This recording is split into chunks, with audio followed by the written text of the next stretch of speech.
She's expensive to get to hang out with. We had to survive a custody battle. Oh my goodness, it's crazy. It's so dumb. I'm embarrassed it's part of our story. The lawyer was $500 an hour. Does that seem like a fair price to talk to a human? I live in New York. I thought it'd be more than it should be. That's how New York is, but that hurt my feelings. It's like $500. Is there a lobster? Is there a hang gliding lesson in a root canal? What's happening in this hour? According to my budget, we're gonna have to resolve this in 30 minutes. Talk fast, chop, chop.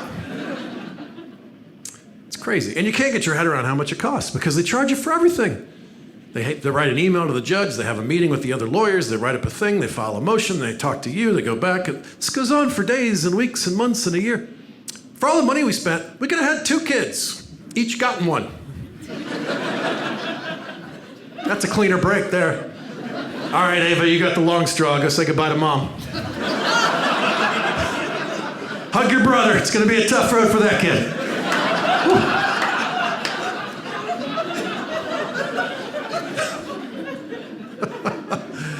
It's crazy. It's not even socially responsible to spend money like that. You could save children in Africa for 60 cents a day.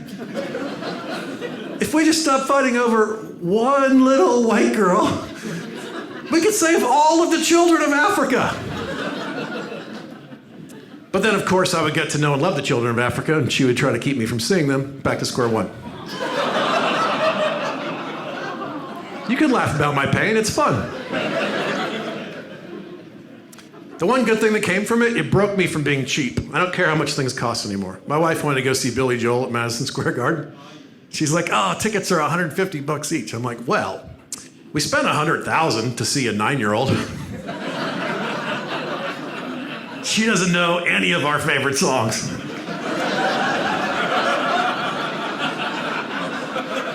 She kind of sucks on the piano. Let's go see Billy. He was great. One of her mother's brilliant ideas during the negotiation process was that we each get a life insurance policy with the other parent as the beneficiary. No, I'm not paying for the bounty on my own head. Nor do I need to be tempted in the other direction. If she dies, they're gonna come talk to me first, and they should. I don't need a pot of gold at the end of that daydream. Well, all my problems would be over immediately, and I'd get $1 million. It'd be irresponsible not to consider that.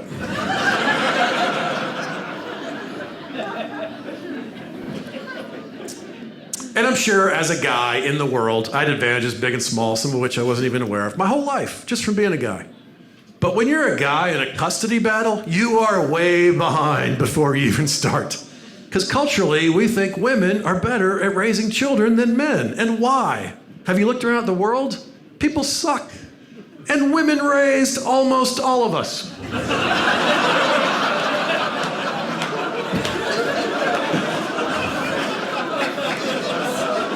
Come on, that is a fun point. Don't worry, I'll walk it back. On balance, as a generalization, are women better at raising children than men? Yes, of course. It's not even close. The gap is so large. Think about how low the standards are for fathers in this country. To be dad of the year, all you gotta do is not drink during the day. It's a good father, right? He's sober till dinner. What do you want from the man? It's crazy. It's good to be here. You know, I live in Denver, Colorado, and I'm just happy to be away from my children. Love them dearly. I actually have 50% custody of both my kids, and if you know anything, you know that's a lot of custody.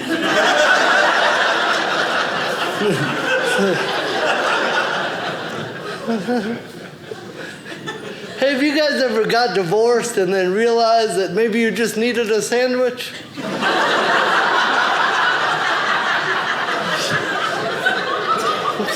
Whoopsie daisies, huh? Turns out I was just hungry.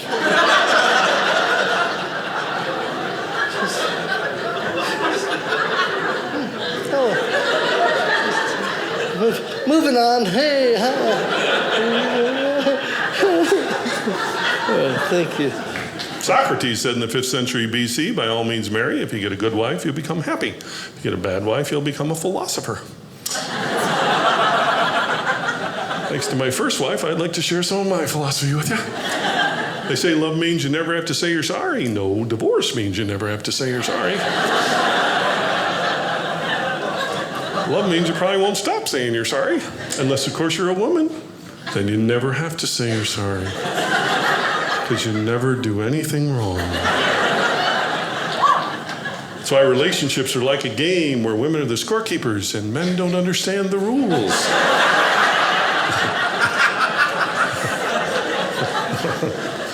This may surprise you, but I've only been divorced once. This is the truth. I got married, first time I got married, 6 weeks later, my wife decided we made a horrible mistake. Apparently, she discovered I'm a big pain in the tail. Lady in front going, it took her 6 weeks. One of our biggest problems, I never got along with her mother. Every time we were together, I kept throwing water on her, saying, you know, it worked in The Wizard of Oz.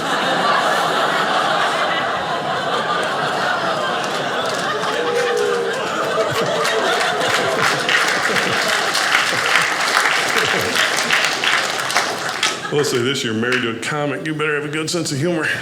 Shortly before her and I split up, she told me she thought she was pregnant. So I walked over to the window. She said, what in the world are you doing? I said, well, the last time this happened, 3 wise men came from the east.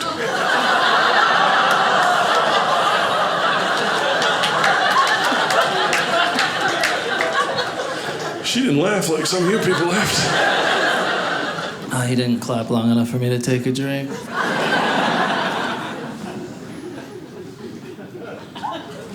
So what did you guys do for Valentine's Day? Sushi. Sushi? All right, that's cool. Woohoo, food poisoning. What else? Study. What's that? Study. You studied? It's like the saddest thing you could say. Now no one else is going to answer because they're going to feel bad that they had plans. Anything. Date with my kids. A date with your kids? Celebrate divorce. Wow. Let's dig into this.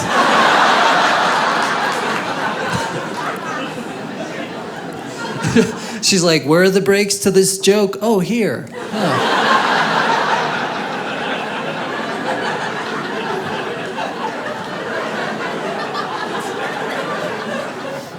No one could say anything. At this point, I did something happy, I'm sorry. It's just a total, like, genre twist to this whole show. Well, let's discuss this.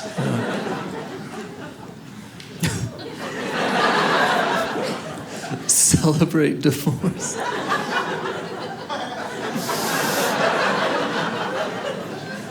Notice how no one clapped.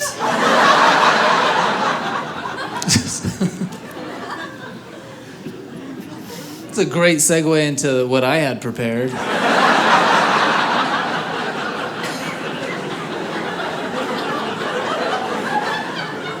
Usually it's like, went to a restaurant, my wife wrote my wife a song, and then I'm like, oh, and here's what I did. And you're like, no, stop everything.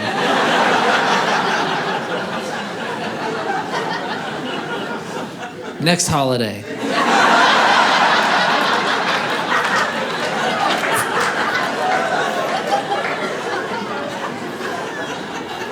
I got robbed last Christmas. Do something with that.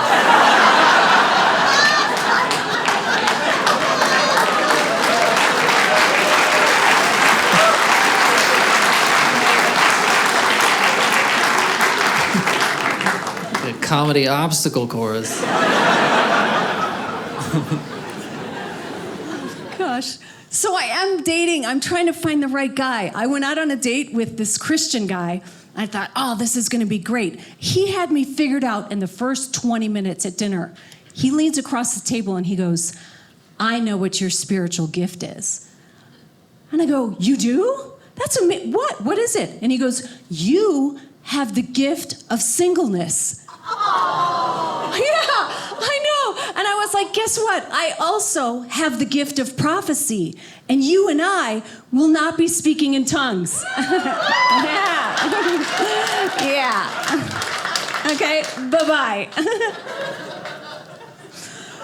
And every time I go out on a date, people want to know, have I been married? That's a fair question. But I never know what to say because I was married in my 20s for a second. And it was, such a short amount of time. I didn't even need an oil change in the time that we were married.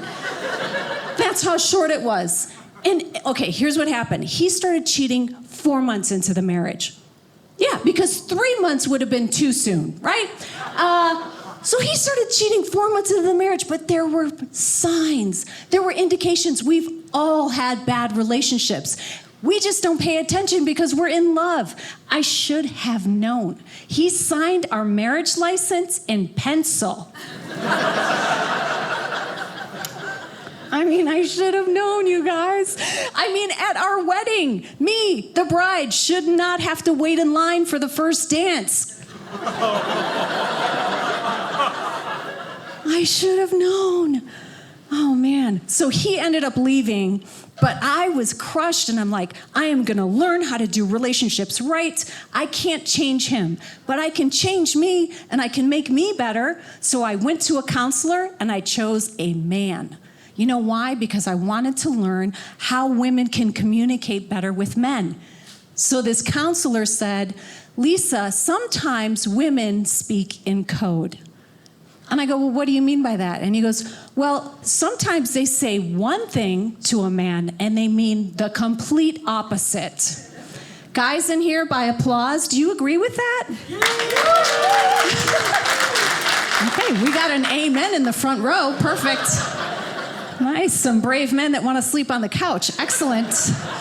I know what you mean. So here's what I'm going to do. I'm going to help the guys out, and I'm going to translate what some things mean that we say that doesn't mean the same thing over here. So one of the big ones is when we're in a fight with you and we say, get out, it doesn't mean get out.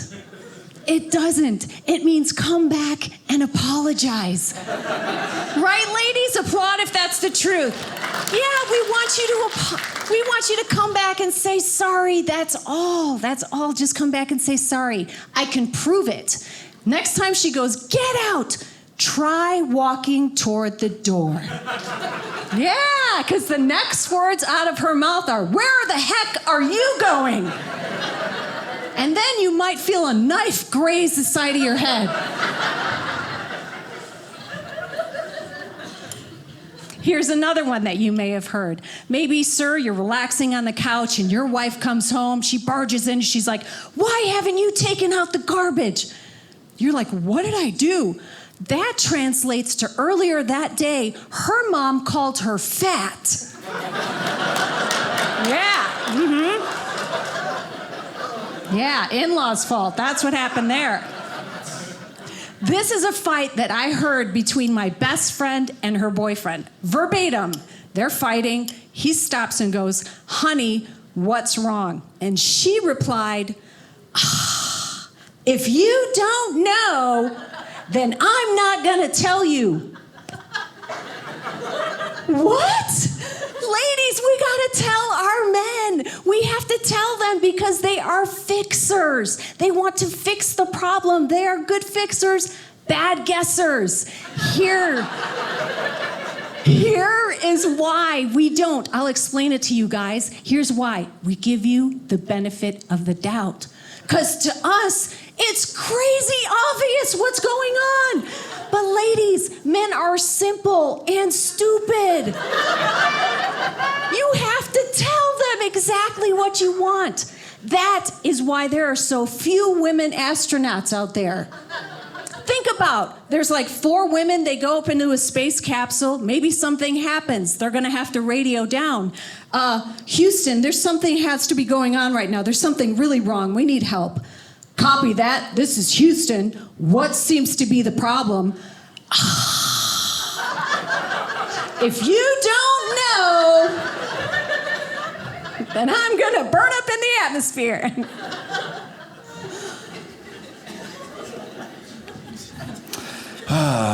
Co-parenting is hard. Co-parenting is rough. I didn't know what petty was until I had to co-parent. We argue over the pettiest garbage. It's just like we're contractually obligated to do it now. And it's a no way to live. No way to live. Try to avoid that if you ever have to. I got an email from her like several months back about our son, and the subject of the email was washing hands. This woman. Okay, all right, washing hands. What do I need to know about washing hands? And she said, Ethan says that at your house, he doesn't have to wash his hands when he pees. Only if he poops. But at our house, he always has to wash his hands. And I feel like this has been confusing him. Yeah, it'd just be best if you adopted the same rules at your house, okay? Okay. I make him. Of course, I make him. I make him wash his hands. He's just lying to you. He's 4. He will say anything to get out of washing his hands. It's called triangulation. All kids of divorce do it. When he's at my house and you know what he says to me? He's like, but mommy doesn't make me wash my hands. And you know what? I don't send you an email about it. I just make him wash his hands.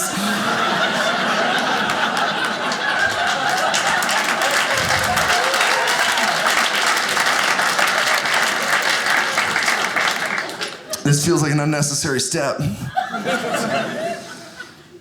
But okay, I'll play. Let's say I don't make him wash his hands when he pees. Only if he poops. You're worried that has been confusing him. The other morning he said to me, my mommy and Jeff sleep naked. And which one of those two things do you think is causing more confusion in our toddler's life, babe? No, I've talked to him about Jeff, okay? Of course I have, and he's smarter than you think he is. Give him some credit, all right? I've talked to him about Jeff, and I feel like he has a good handle on the situation. Well, which is it, huh? Is he a 4-year-old savant who can understand all the complexities of adult love and parental divorce, or is he a moron that doesn't know how to wash his hands?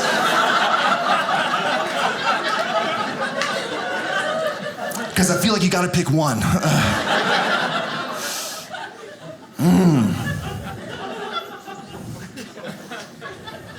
You're welcome, man. My kid really said that to me, though.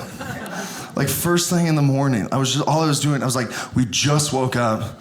I was trying to get him out of his pajamas. I was like, buddy, we got to get out of our sleepy clothes and get into our play clothes. And he came right back at me with, my mommy and Jeff sleep naked. Kid, it is 7:30 in the morning, man. Are you starting on me this early? It's gonna be a long day, kid.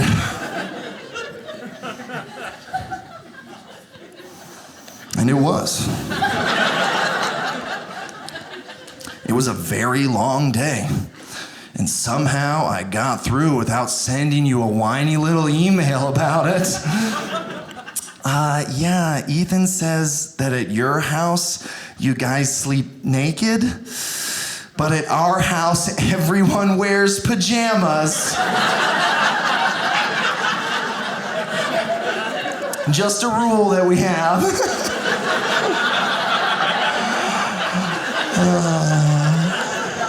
Also, anyone named Jeff has to sleep on the couch.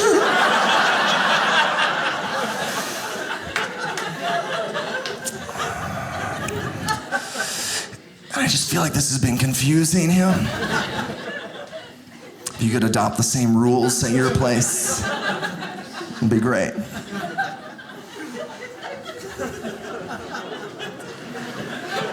recently single again. I don't like being single. I don't like the whole dating thing. The reason why I don't like dating is because I always end up dating a ghetto chick, but I never know she ghetto in the beginning. I don't find out till way later when she get comfortable with the date, and she'll just hit me with a ghetto smack out of nowhere.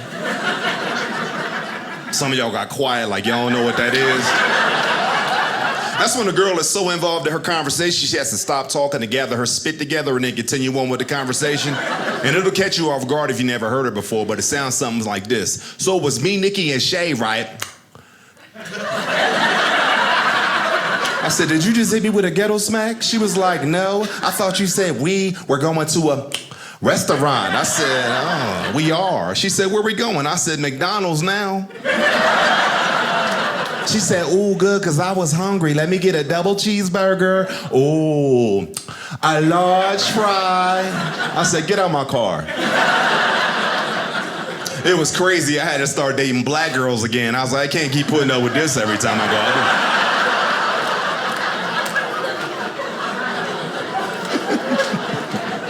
out. Some of y'all look confused on that one. Don't worry about it. You figure it out later. I am the proud parent of twin daughters. I have twin girls, beautiful ladies. Thank you. Amazing thing about my twins is that they're fraternal twins. Now, one of my daughters looks just like me, and one of my daughters looks just like my ex-wife. Now, the twin that looked like me acts just like me. The one that looked like my ex-wife acts exactly like my ex-wife, and my twins argue with each other all the time. And I said, wow, I done seen all this before.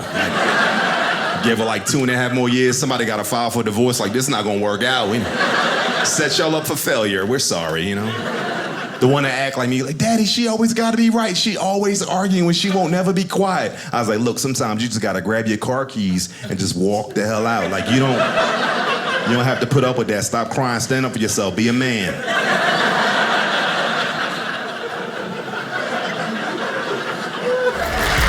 I am here in Provo, Utah, and in my wildest dreams, I never thought I'd be brought on with the themes of heroin and leukemia and people hating their wives. This is awesome, because I was nervous. I really was. I came from the New York area, and I didn't know what to expect, so I got picked up by the Lyft driver. His name was Abel, and it's the weirdest thing. And so I asked him if it was okay that I was divorced, because I was nervous. And he's like, it's fine, it's totally good, it's fine. And it's okay that I'm remarried to my forever wife.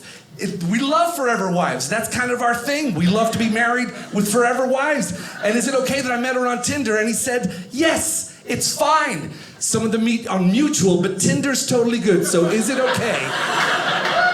Is it okay that I'm divorced and remarried to my forever wife who I met on Tinder? Is that okay with you? We're good. And I promise you, life is a journey. I believe it. I know you believe it too. And I know it was God's plan for me to meet Rebecca, and timing had a lot to do with it. Because we both graduated from the same high school, yet never met. How insane is that? Yes, both lived in the same town, yet never met. And it turns out that she's my best friend's younger brother's best friend's ex-girlfriend. How insane is that? Yet we never met. Until you realize that when I was a senior in high school, she was 7, so it wasn't gonna happen. Unless I walked across the street to the elementary school during recess and went to the playground. That's, what do you say? Can I push you? Okay. Not too high, Rebecca. You're scary, Andrew. What do you say to a 7-year-old when you're a senior in high school? Let's wait 31 years till it's okay. And right from the minute we met, the first date, like, we hit it off. And she likes to play a game where she tries to get people to guess her ethnicity. Like, she's got a little bit of something that nobody can figure out. And I figured it out, and I'm the first person to do it. I said, you're part Native American. And she said, Cherokee. And I was like, awesome, this date's going well. I might get a kiss. Speaking of who are you, I did a real wild private party last month. I do a lot of corporate entertainment. I did a real wild private party last month. It was a company picnic for the Witness Protection Program. Everybody had name tags on, but there's nothing written on them. I made the mistake of asking, who made the potato salad? We don't know. So some personal news. Recently divorced. Wasn't my idea. Apparently my marriage had an expiration date. They're difficult to find. It was apparently underneath the toilet seat. Had I left the seat down, she might not have found it.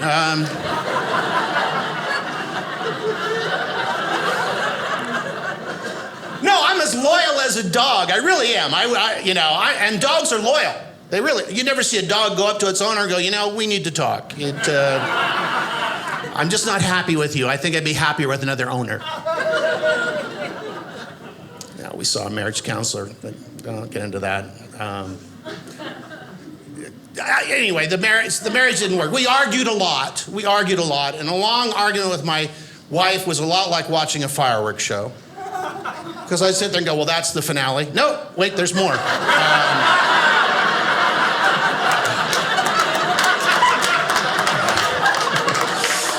Wow, look at the colors. It goes with the music and everything. This is outstanding. This is probably your best production. We argued a lot in the car. When I was driving, my wife was to my side as my navigator. Much deeper laugh. Not the girls on that one. Ladies, women. I was born in Kentucky. My dream was to be a comedian. I was a freak. When I was a kid, my friends wanted to be rock and roll stars, actors, or politicians. Can you imagine that? I wanted to be a comedian. So, I was in front of the TV watching all the people, old stars, new stars, young comedians, old comedians. I know I wasn't going to do anything in Newport. So as soon as I was old enough, I moved to Los Angeles to go to the Comedy Store, and that's where I learned my craft of being a comedian, and now I'm a comedian. Yes. And let me tell you something, it hasn't been easy. Because I'm not black, Italian, or Jewish. My mom and dad love me. I had a happy childhood. We weren't rich or poor. I did okay in school. I didn't drink or do drugs. I went to church. I had nothing to talk about.